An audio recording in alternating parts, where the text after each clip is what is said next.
오늘 함께 나눌 하나님의 말씀은 고린도전서 11장의 말씀입니다. 고린도전서 11장의 말씀 중에 2절부터 16절까지를 함께 볼 텐데요. 2절부터 16절까지를 볼 텐데 그 중에서도 좀 나눠서 읽도록 하겠습니다. 먼저 2절부터 6절까지를 함께 읽고 그 다음에 읽을 말씀을 제가 말씀드리도록 하겠습니다. 고린도전서 11장 2절부터 6절까지를 먼저 함께 읽겠습니다. 시작. 여러분이 나를 모든 면으로 기억하며 또 내가 여러분에게 전해준 대로 전통을 지키고 있으니 나는 여러분을 칭찬합니다. 그런데 각 남자의 머리는 그리스도요 여자의 머리는 남자요 그리스도의 머리는 하나님이신 것을 여러분이 알기를 바랍니다. 남자가 머리에 무엇을 쓰고 기도하거나 예언하는 것은 자기 머리를 부끄럽게 하는 것입니다. 그러나 여자가 머리에 무엇을 쓰지 않은 채로 기도하거나 예언하는 것은 자기 머리를 부끄럽게 하는 것입니다. 그것은 머리를 밀어버린 것과 꼭 마찬가지입니다. 여자가 머리에 아무것도 쓰지 않으려면 머리를 깎아야 합니다. 그러나 머리를 깎거나 미는 것이 여자에게 부끄러운 일이면 머리를 가려야 합니다. 8절과 9절. 남자가 여자에게서 난 것이 아니라 여자가 남자에게서 났습니다. 또 남자가 여자를 위하여 지으심을 받은 것이 아니라 여자가 남자를 위하여 지으심을 받았습니다. 11절 12절. 그러나 주님 안에서는 남자 없이 여자가 있지 않고 여자 없이 남자가 있지 않습니다. 여자가 남자에게서 난 것과 마찬가지로 남자도 여자의 몸에서 났습니다. 그리고 모든 것은 다 하나님에게서 났습니다. 16절. 이 문제를 두고 논쟁을 벌이려고 생각하는 사람이 있을지는 모르나 그런 풍습은 우리에게도 없고 하나님의 교회에도 없습니다. 아멘.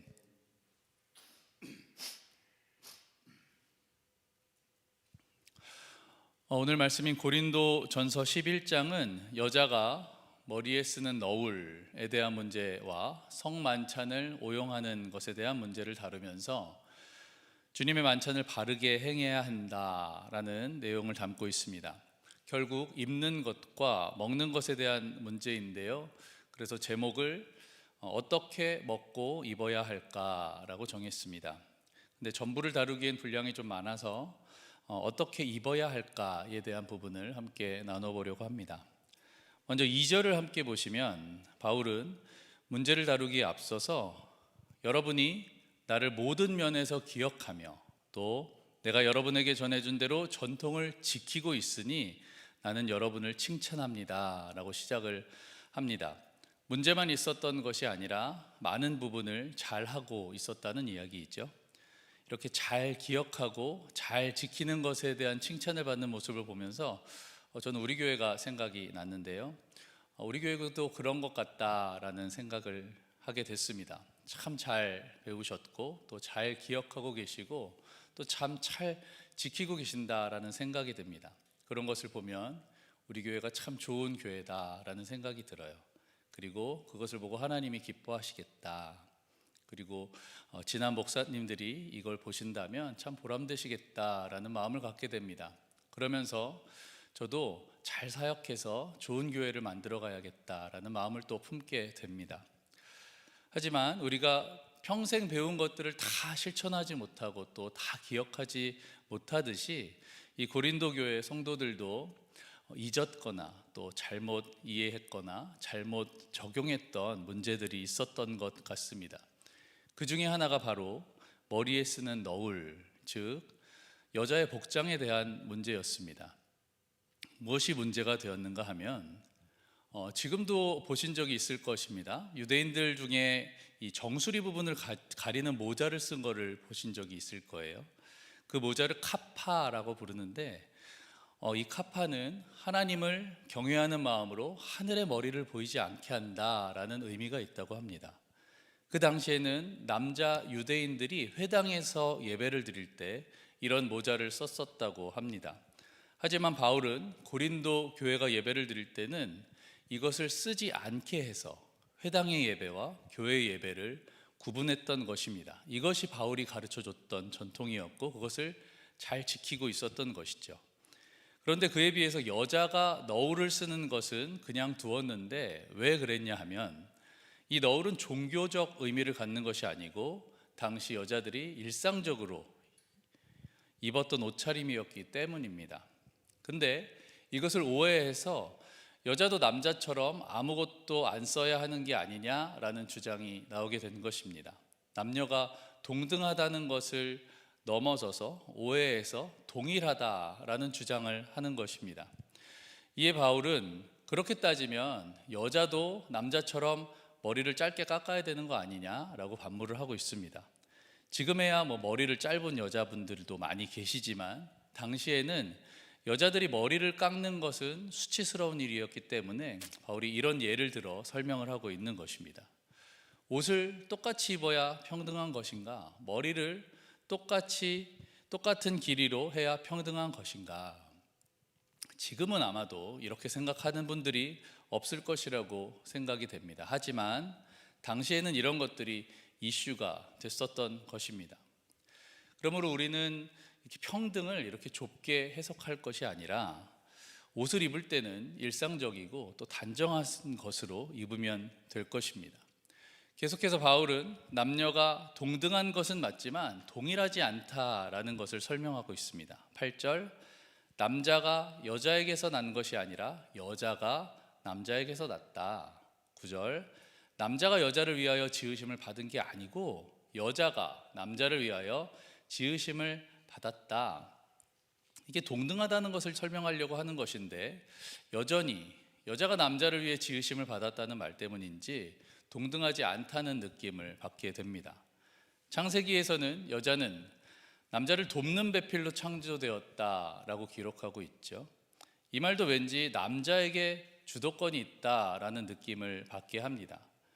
그러나 우리가 기억할 것은 돕는다는 것이 도움을 받는 것보다 열등한 것이 아니라는 사실입니다. 아기와 아이들은 엄마의 도움을 받게 되죠.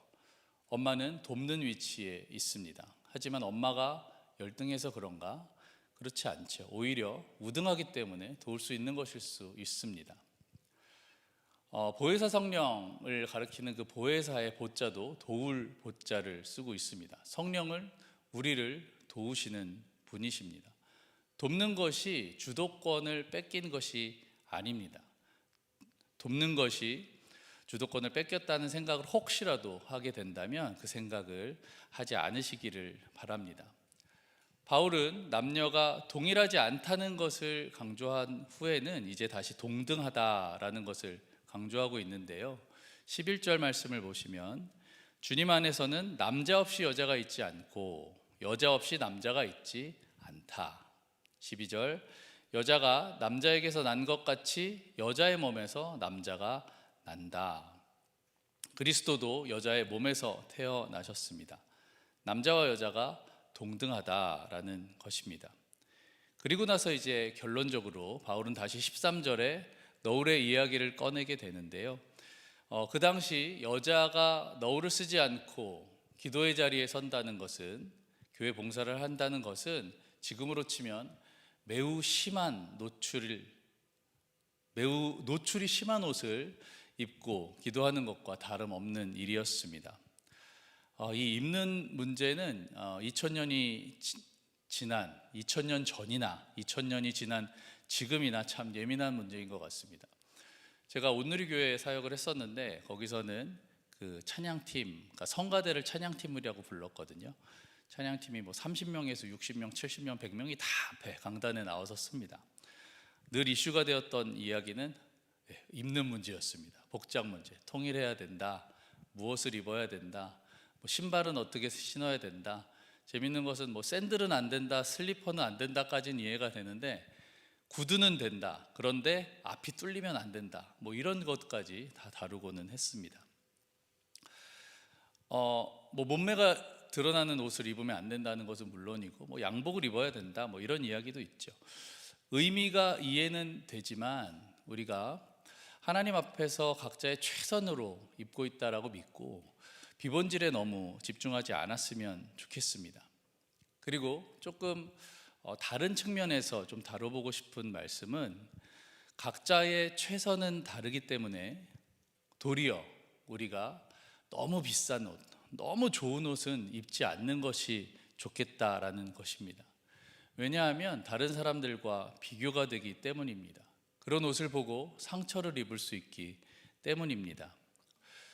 우리 교회가 의사분들이 모여서 세운 교회라는 이야기를 들었습니다. 모두가 의사라서 문턱이 좀 높았다는 얘기를 들었습니다. 근데 그게 우리가 의도적으로 교회의 문턱을 높인 것일까? 그렇진 않다고 생각을 하는데요. 하지만 의사가 지식적으로나 경제적으로나 사회적으로나 좀 부러움을 사는 계층이지 않습니까? 그럴 수 있잖아요. 소외받는 계층은 최소한 아니잖아요. 그러니까 우리가 높이지 않았더라도 외부에서는 아마 높게 느꼈을 것입니다. 의도한 바는 저희는 아니었는데 말이지요. 우리는 모르지만 다른 사람들에게는 어렵게 느껴질 수 있는 것입니다.